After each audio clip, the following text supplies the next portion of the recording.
The competence framework is about ensuring that consultants add value, and we're just going to run through very quickly what that looks like and give you a sample of a couple of bits of it, and then we're going to have a couple of other people come up and have a bit of a chat about it and answer questions. Okay. So, why do we have a competence framework? The first thing is to self-assess your consulting skills, and we have had an Assess My Consulting Skills tool available on our website for 8 years now, and that's been very widely used all around the world and within New Zealand. It's also a guide for consultants to help with their own professional development, because it breaks down all the various aspects of consulting into different elements to allow you to focus. And that also gives the Institute an opportunity to offer training, education and learning opportunities that fit within that framework, and to make sure that we're covering a cross-section of skills and competencies. We also use it as part of the assessment process for certified management consultants, because and people might say, well, why is it a self-assessment? Well, we do other things as well to assess people, but one of the most important things about being a consultant is being self-aware. And so having someone do assessment themselves and report on that to the interview panel is a very useful part of the assessment process. And the other thing is that consultants have to have usually deep subject knowledge in at least one or two areas, often more, but also general knowledge across a very broad range of subject areas. But you also need to have account management skills, people skills, and you also need to have a good understanding and ability to apply professional ethics. And that's really important, and that comes through in the competence framework.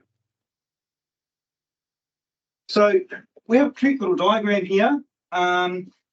So what we've done is we've taken the International Consultancy Competence Framework that's developed by the International Council of Management Consulting Institutes, to which we belong, and that has four core elements to it. And what we've done is we've split that into 8, just to add a little more granularity and make it a little bit easier to see where it lies. And that includes both society and individual behaviours. It includes the client engagement, and includes managing consultancy practice.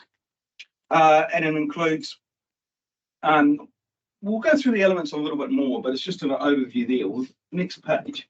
What we see here is we've got these areas of competence and what appears below them. So under society, we've got sustainable actions, such as the UN Sustainable Development Goals. Legal and regulatory awareness, there's a lot there to cover, everything from health and safety to privacy and everything in between. Values and ethics, and we've had quite a few sessions over the years on both those things, and some really good discussions about them. The other thing is the industry and the environment, and that covers both the client's industry and having that subject matter expertise that's necessary, but also includes knowledge of the consulting profession, which is a core part of assessment for a certified management consultant, actually understanding what it means to be a professional advisor, and the background to that and the context of that. And also trends and current practices, which is something that we've added to the New Zealand framework, because if you are a consultant and you do not follow trends and do not continually update your knowledge and skills and experience, then you probably don't have so much to offer people. And it's a key part of it. It's all very well that you knew a lot of things 12 years ago, but if you don't understand how the changing world, changing environment, technology, society, every culture, everything is changing the way that you operate and the way that businesses and other organizations need to operate, then that limits your value as an advisor. Client engagement, that's one of the biggest ones there. And the reason for that is that the way that you manage a consulting engagement is actually really, really important to both your success as a consultant and the integrity of the profession as a whole. But most importantly, it impacts on the value that you add. And that is the purpose of consulting, is to add value and capability to organizations.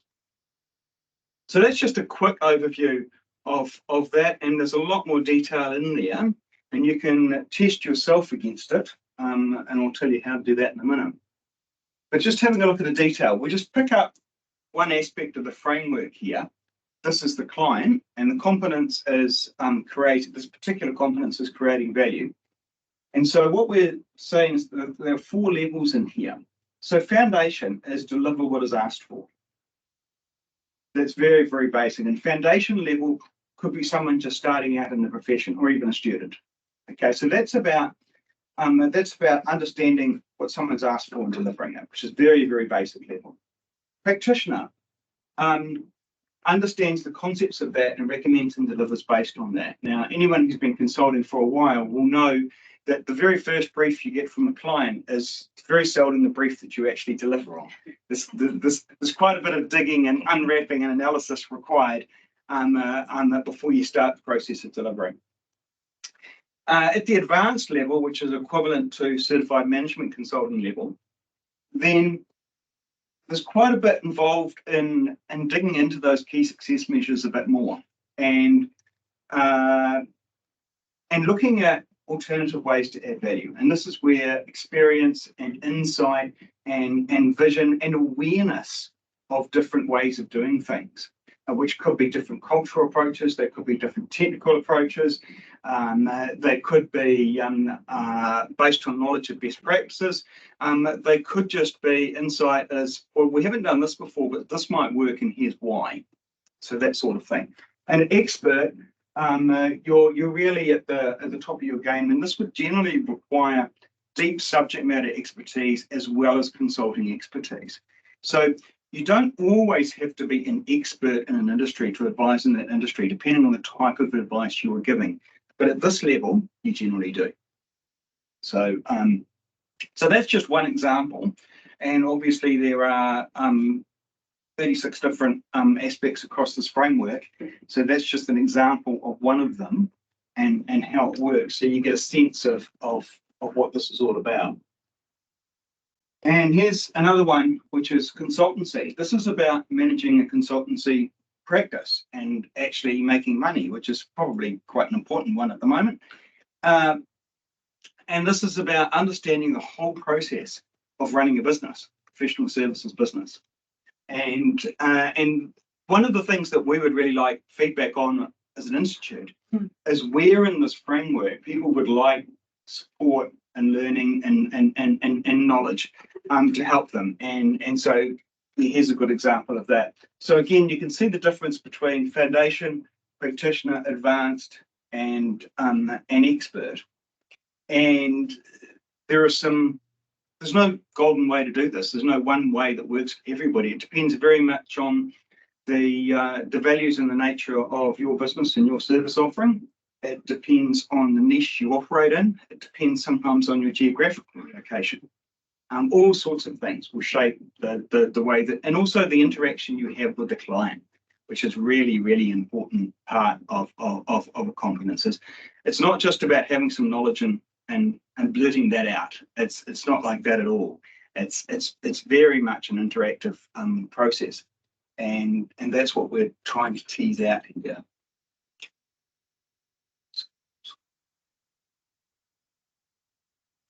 So what next? So we're going to develop some more resources to use and share the framework, and we're already thinking about that. And we've got an AGM coming up in the next few days. And after that, the new council will look to have a strategy day and decide what they're going to focus on. And this will probably be a key driver for that. Obviously, scheduled education and training sessions. This will guide the professional development offerings of the Institute, and also potentially partnering with other organisations to provide some of that as well. We don't need to do everything ourselves. We'll also look to enhance alignment to our annual 12-week Essentials of Management Consulting Skills course. And the other thing is, that a little piece of news is that Assess My Consulting, which has been on the site for 8 years, has just been updated and now reflects this and is live as of yesterday, I believe. And so now it reflects the new competence framework. So you can conduct your own self-assessment free of charge using the website, and hopefully we can just show that now. The mouse in my place.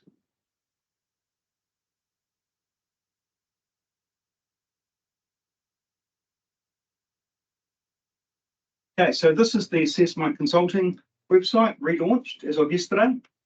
And this allows you to go in and do your own assessment against those with random questions. There's a little video about it.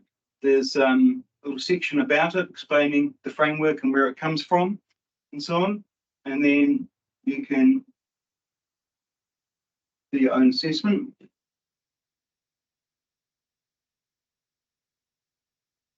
So you can go in and you can select your answers. So you go in and you'll get asked questions about each of these competences, and you will give your own answer. And then at the end of it, you will get a summary of how you've done, and you can pay a small fee. I think it's $5 and then you get a personalised report as well, but you don't have to pay the fee. So, and that is a free service from IMC New Zealand. So that's just a very quick overview because people can look at it themselves and see what they think. And what we'll be doing is we'll be taking feedback from the Assess My Consulting site itself and from any other feedback people give us. And so we'll look to sort of tweak language, make it as inclusive and understandable as possible. And I'm sure it will improve over time. And we'll also be adding resources to the website and also through regular events, which will provide more information to people. So what I'd like to do now is just invite a couple of people up to join the panel and discuss that. The Assess My Consulting tool, there's a link to that on the IMC website. Now, Dan, if you want to come up and Murray, sorry. I'll get you each to introduce yourselves because I'm not really capable. I'm conscious too that we've got people that are joining online and may have questions now. Who's going to be monitoring? Agnes is? Okay, Agnes. So thank you. So if you're online, it's on Teams, isn't it? So yes, put your hand up on Teams and we will monitor your questions as well. And I'll do that all way. Right. Yeah, you want that? You want my chair? Oh, I'll do my chair. My chair is on the chair. All right. Okay,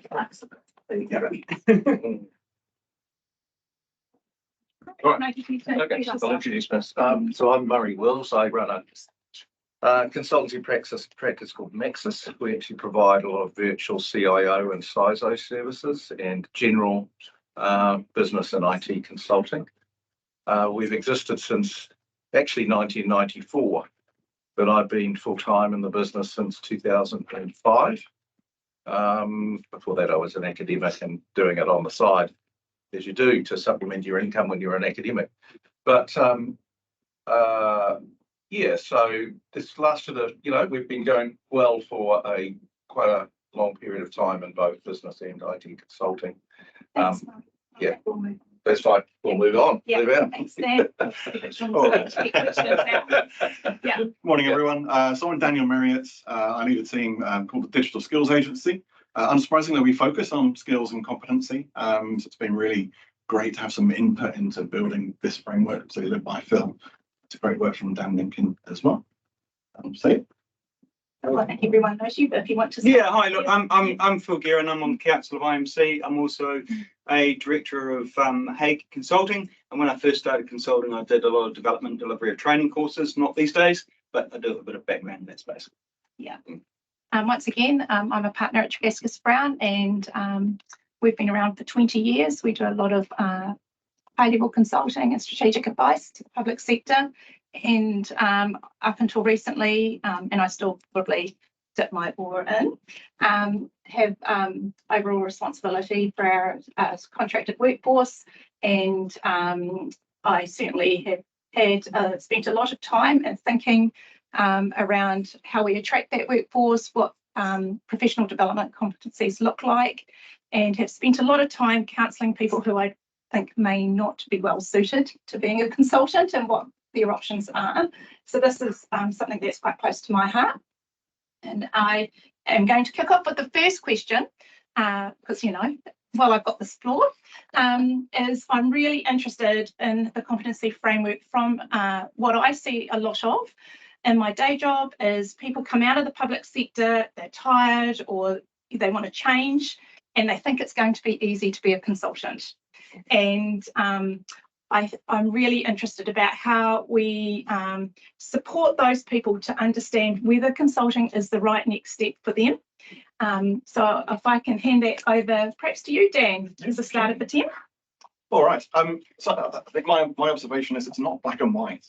There are plenty of people who've been working in public service who are actually internal consultants.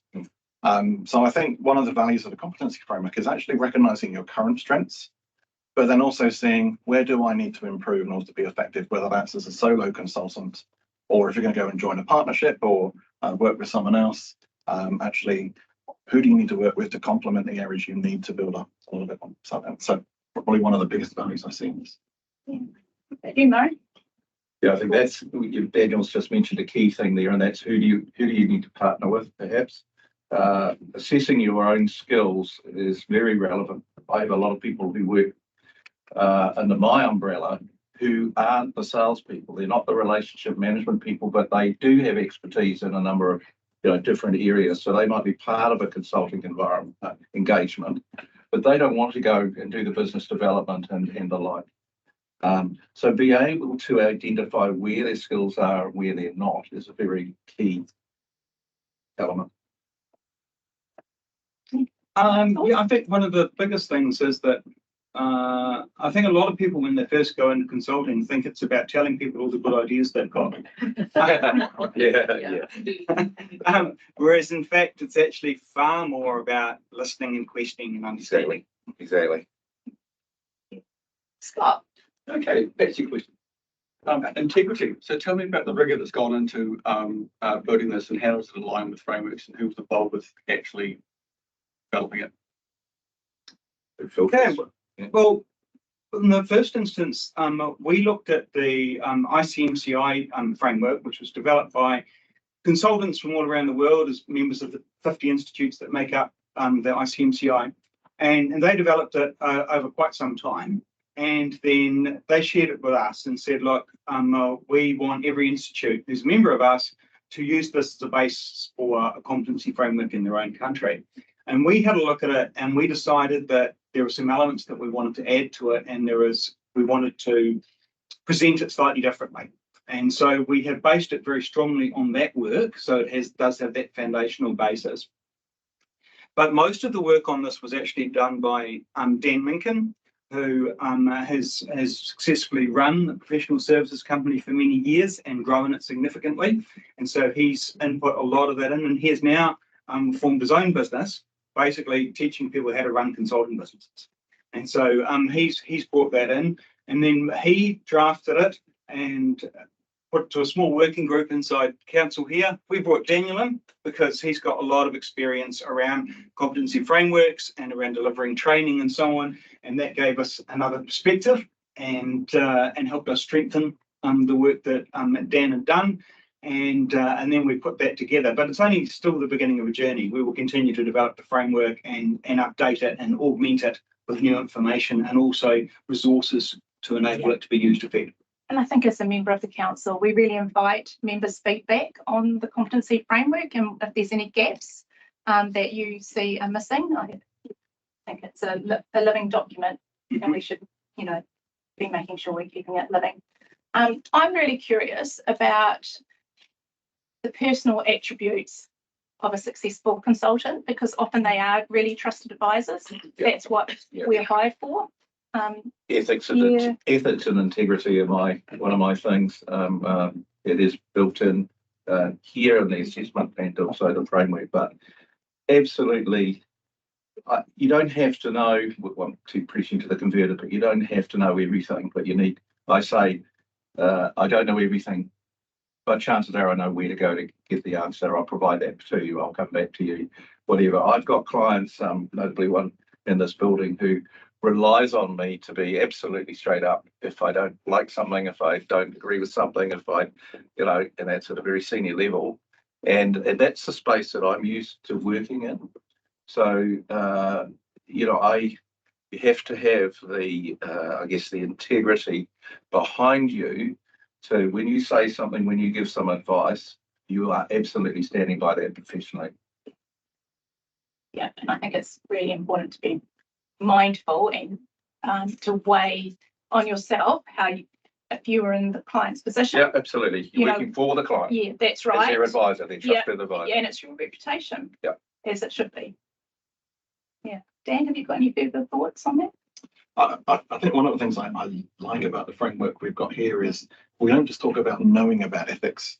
We want to see you practice ethics. Yeah. And you can't get to the higher levels of scoring in here, to the CMC advanced level or to the expert level, just by knowing your stuff. We want to actually see evidence you actually do it and, Yeah. and practice it. Yeah. Any other questions? Yeah. So my question is how to distinguish the meaning of consulting and contracting in this market.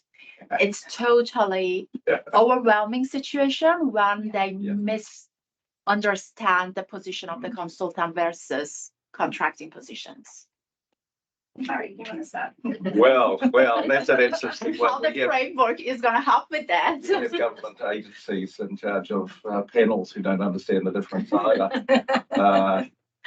Yeah, to me, consulting is an engagement to come in for a specific period of time and offer that expert advice and for a defined piece of work. And sometimes that, as someone's already mentioned, that work doesn't look like perhaps what the client first thought it was going to look like. And as a consultant, the first thing you need to do is go in and actually assess that. You might have to recommend that the client goes back a stage, and maybe you're part of that, maybe you're not, but back a stage to work on perhaps what the number of places I've gone who don't understand their business strategy, and so it might be assistance with that or the like. And I'm just going back to the question, which was consulting versus contracting. Whereas contracting is for a specific task for a set piece of time, and it might be 6 months or it might be a year or whatever. I mean, I have multiple clients on the go at one time, so I'm consulting to multiple organisations at the same time, not just to one, and that is a differentiator for me as well. Yeah, and I think there's something around too.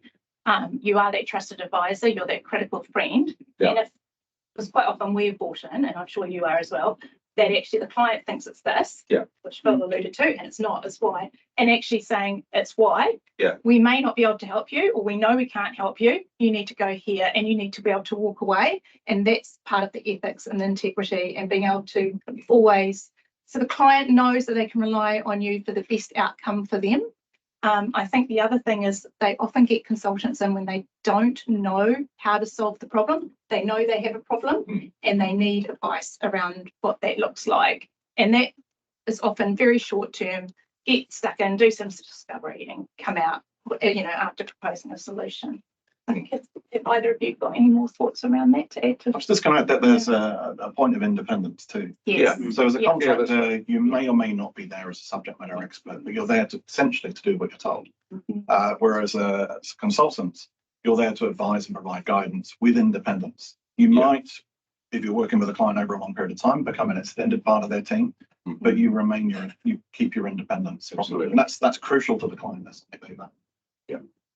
The only thing I would add there is that there have been a couple of media reports about the idea of governments employing hubs of internal consultants to cut down on consulting spending. Firstly, that's the wrong reason to do it. But secondly, if you've got areas of expertise that you need on a permanent basis inside your organisation, employ permanent staff to do those roles and define them properly. That is different from consulting. Consulting is about providing an independent voice. And some years ago, I was involved in the establishment of an enterprise program management office for a large organisation. And the biggest challenge there was wresting control of money, finance and projects from senior executives and having them managed by a common pool. And funnily enough, they chose consultants to come in as all the program managers initially to do that, because they knew full well that if someone was an employee or a contractor, they would not be able to stand up to those senior executives and achieve that objective. And there was a lot of pushback. And it was necessary to have those senior experienced people that worked in lots of organizations with the independence and the ability to walk away. Exactly. Which is crucial. Is actually what managed that transition. And it was an interesting time, but it was successful in the end and managed to cut out a lot of projects which weren't really projects and were just a waste of money and get down to the core, what really mattered to the strategy of the organization. And that would not have been possible if those people had been independent, if they had not been independent. I'd actually challenge that a little bit. Having been part of an internal business consultancy team that was actually set up with telecom years ago, so admittedly private sector and going back many years, but it was really successful without bringing in external consultants. But there's a lot of considerations that need to go into the mix. You need senior enough people, experienced enough people, a variety of skill sets that they are prepared to stick to their values and their ethics, regardless of being a permanent employee or not. I mean, I think it's a little bit dangerous to dismiss the fact that people as internal employees aren't prepared to stick by their experience and values and skill sets and point out the way things should be done. Having said that, I've never seen anything like it in government. Or I think it's a much bigger challenge in the public sector. And I think your point is that it depends very much on the context and the circumstances. And I agree with you. I'm not saying that it's not possible, for instance, to set up a PMO with internal people. It certainly is, and it happens. I'm just talking about one particular case. But yeah. I mean, it's a bit simplistic, but I mean, it's quite less simple, but it's with the difference between doing things right, which might be that internal call, and doing the right thing. Yes. The independence that comes from a consultant with independent eyes and who can look at it and do some proper diagnostic and diving into what the actual problem to be solved is, which sometimes internally you can't do that. That's right. And in the case that I was talking about, the consultants were only a very, very small part of the team. Most of the team were employees or contractors, and it was just a very specific role in a particular organisation at a particular point in time. And so you've really got to determine what it is that you need to achieve and what the best way to achieve it is.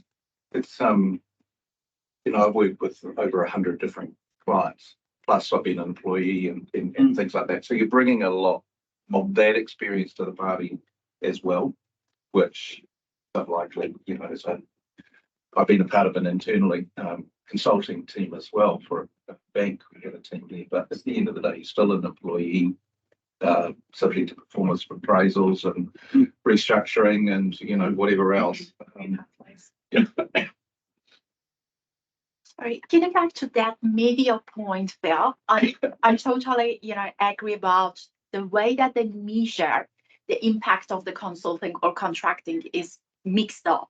Okay, I think the organization's procurement system is not clearly taking on board consultant as professional service deliveries under a specific contracts, and the contract terms and everything is remain the same, like the contracting opportunities for the short period of time or fixed term contracts.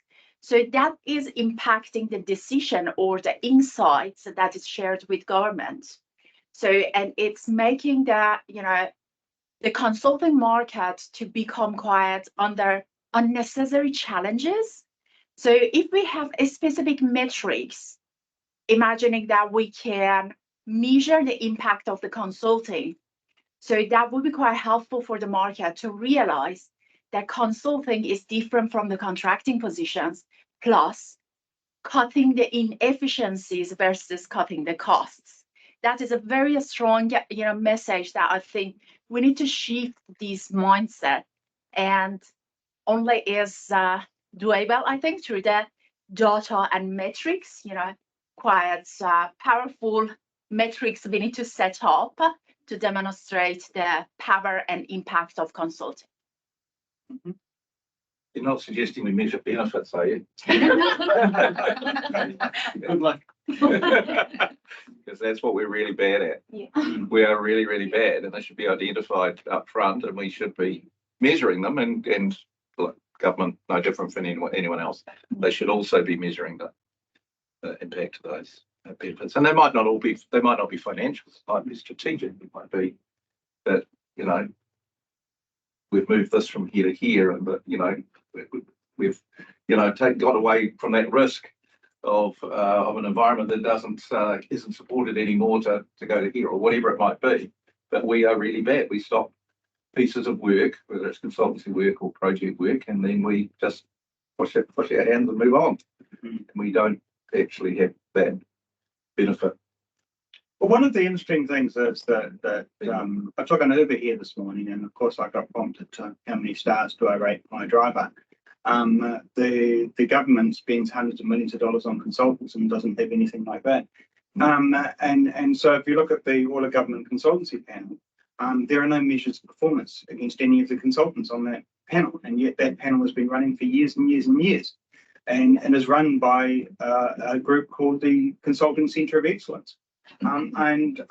Exactly how you can be a consulting centre of excellence when you don't measure the performance of anyone who provides services to you is a little bit difficult to understand. And I think there is definitely room for improvement. And I think the public are justified in saying, what is all this money being spent on consultants for, and what do we get for it?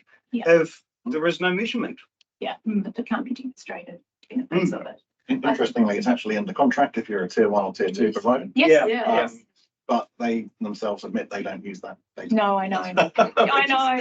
Yeah. And the irony is, Interesting. the CDO, which is the sub panel, Yeah. they do, and they produce performance metrics, and I get a report every year, that talks about my company, myself, and my associates who are involved with that work. I think you're very lucky, Scott.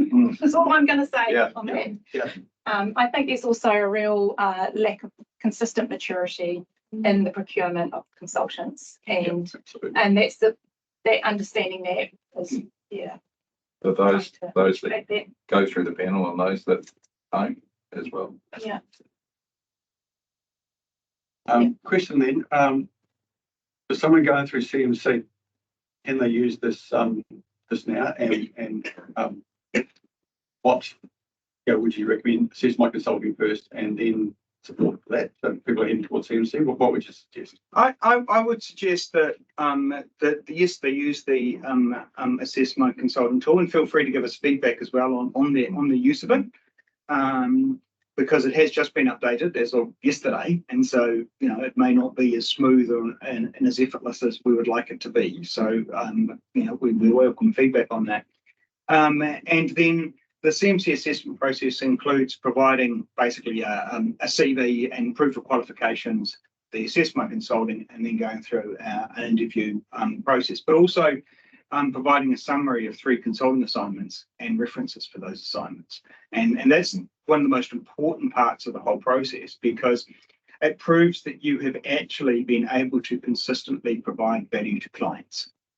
And that is one of the most important factors in the CMC certification, is the fact that you have proven your ability to provide value to clients, and they think so too. And that's one of the most important parts of the process, and that makes it very distinct from just memorizing the answers to an exam and picking up one of many certifications available online. Is that it's actually got this assessment process and a verification process in it. And the other thing is that in order to be a CMC, you also have to be a member of the Institute and agree to abide by the professional code of conduct, be able to explain that to an interview panel and what it means, and also to be subject to an independent complaints procedure run by the Institute. And so that's altogether, that's quite a package.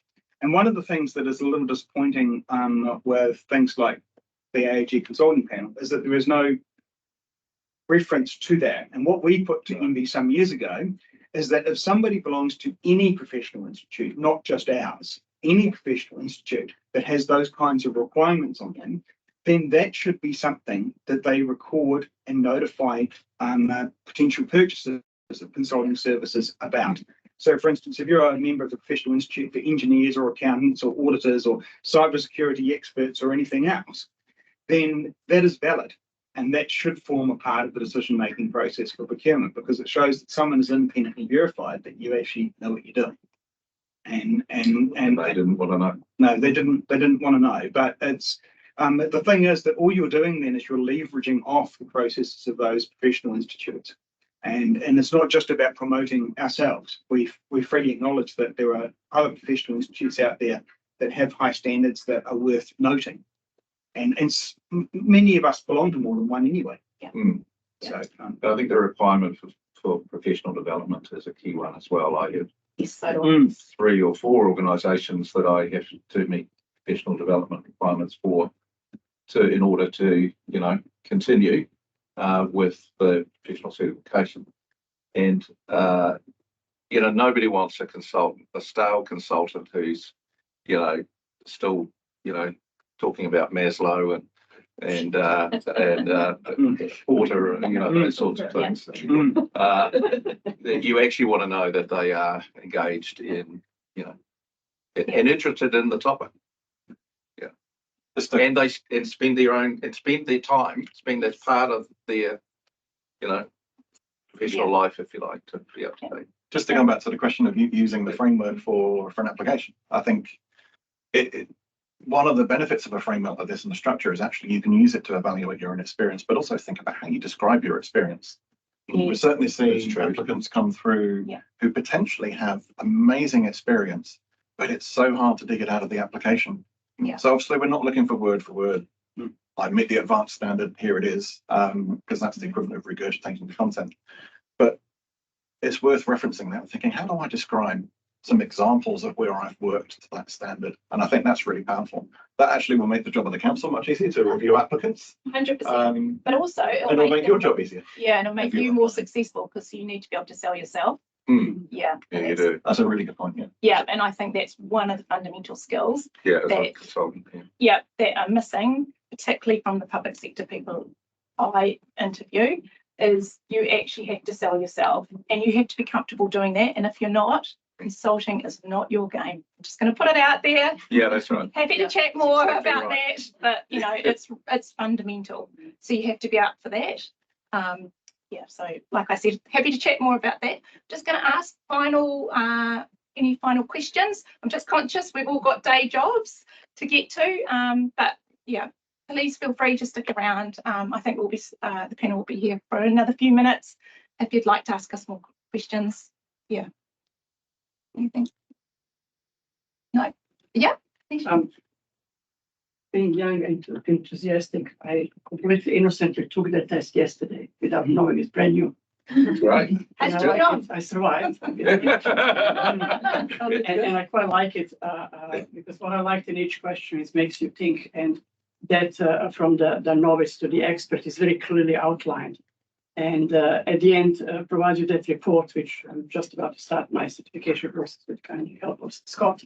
Almost kind of creates your program, points out the areas we need to develop, and tells you how, because the next step almost describes this is your gap. And then going to that course last year and preparing some other resources, you can very easily probably make a plan of development, how and you're going to progress in your future career. And that's what I like about it. So for me, it was actually very kind of eye-opening and very instructive. Brilliant. Off the feedback. Yeah. Should have done that before you got your job. Anyway, I just want to say thank you on behalf of the council to our panel members who have stepped in with 30 seconds notice today. Really appreciate it. Thank you very much. I'm very sorry on behalf of the council that Judith Collins could not make it. Hopefully we might be able to arrange that at a later time. We will certainly try. We're really keen to hold lots of events this year. So if you've got ideas, we'd love to hear them. And for those of you who are not members, we'd love to see whether you'd like to join up. So that's just my little sales hustle for the morning. Thank you very much. It was an early start. Good day. Ka kite.